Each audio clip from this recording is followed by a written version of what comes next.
तो नमस्कार दोस्तों, ये जो वीडियो रहेगा ये कॉन्स्टिट्यूशनल अमेंडमेंट जो है यानी कि इंडियन कॉन्स्टिट्यूशन या संविधान में जो किसी भी आर्टिकल या फिर कॉन्स्टिट्यूशन में संशोधन इसी के थ्रू होता है। ठीक है, जिसको कहते हैं कॉन्स्टिट्यूशनल अमेंडमेंट बिल। मान लीजिए संविधान में बहुत सारे आर्टिकल है, ठीक है, उसको कुछ भी संशोधन करना हो या फिर कुछ बदलाव चाहिए उसमें, उसके लिए पहले कोई भी कानून बदलना है या फिर उसको कुछ सुधारना है, उसके लिए सबसे पहले पार्लियामेंट में बिल पास किया जाता है और उस बिल को कॉन्स्टिट्यूशनल अमेंडमेंट बिल बोलते हैं। यानी कि संविधान में कोई भी संशोधन करना है उसके लिए जो बिल होता है वो कॉन्स्टिट्यूशनल अमेंडमेंट बिल होता है। संविधान में जो संशोधन करने के जो आर्टिकल है वो 368 है।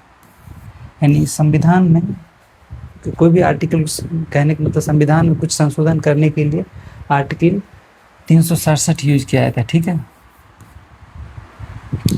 अब यहाँ पे देखिए, पहले ये जो प्रोसेस है ये बिल का, ये कहाँ शुरू होता है?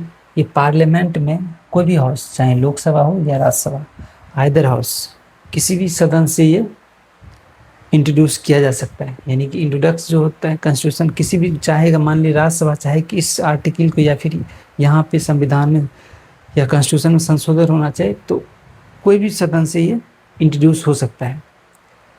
पहला इंट्रोडक्स हुआ, उसके बाद जो होता है डिस्कशन होता है। ठीक है, यहाँ पे देखिए 3 लाइन डिस्कशन, वोटिंग रिक्वायर होता है। ठीक है, डिस्कशन होता है, डिस्कशन के बाद वोटिंग रिक्वायर होता है। उस सदन में पहले उस बिल के बारे में डिस्कशन होता है, उसके बाद वोटिंग के प्रोसेस होता है। वोटिंग में more than 50% present and voting होना चाहिए। ठीक है, वोटिंग ये देख लीजिए, more than 50% member present and voting, और या note less than 2/3 member present and voting. Voting के दौरान ये दोनों कंडीशन फिल होना चाहिए। ठीक है, जैसे कि लोकसभा, एग्जाम्पल के लिए लोकसभा के पास 545 सीट है, तो वोटिंग नोट वोटिंग और absent 95 member, voting require 225 member चाहिए, वोटिंग इतना रिक्वायर होना चाहिए। ठीक है, या एब्सेंट 95 नहीं होना चाहिए, कम से कम वोटिंग रिक्वायर 225 होना चाहिए। इस चीज़ को याद रखना है। अगर हम 2/3 करते हैं इसको, 545 के 45 है, इसको 2/3 3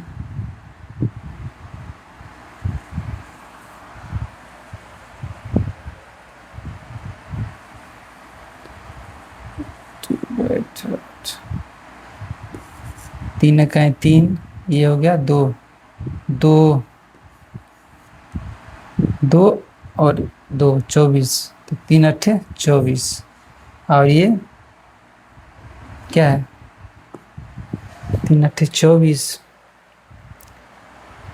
यानी कि अतिरिक्त 24, और ये 5 1 81 गुने 2 2 कहें 2, 8 दूना 16 2 3,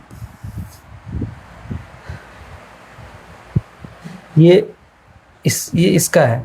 ये जो है 2/3 मेंबर इतना होना चाहिए, और more than 50% member present and voting के लिए इतना मेंबर होना चाहिए। ठीक है, इसमें जो 336 है, लगभग 350 के आसपास वोटिंग रिक्वायर होना चाहिए लोकसभा में। इसका एग्जाम्पल ये है।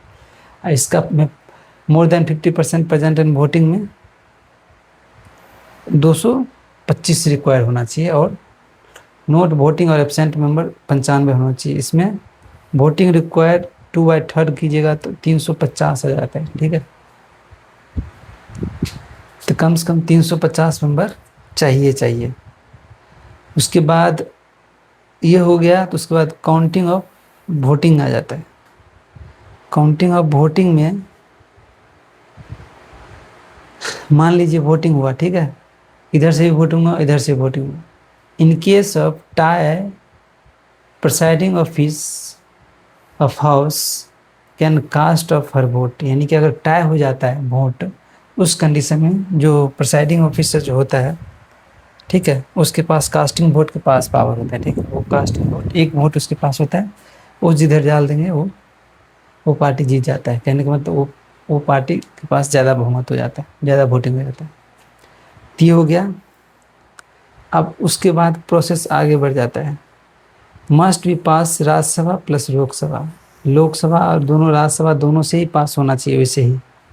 वो दोनों से पास होने के बाद जाता है, इफ पास हो गया तो if pass president to the वो बाउंड टू गिव असेंट,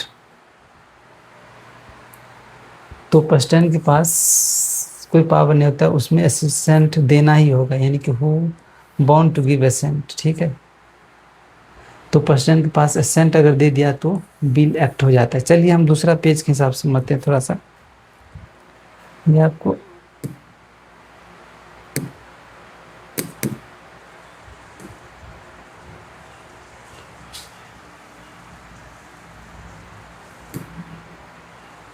इसके हिसाब से समझते हैं, ठीक है।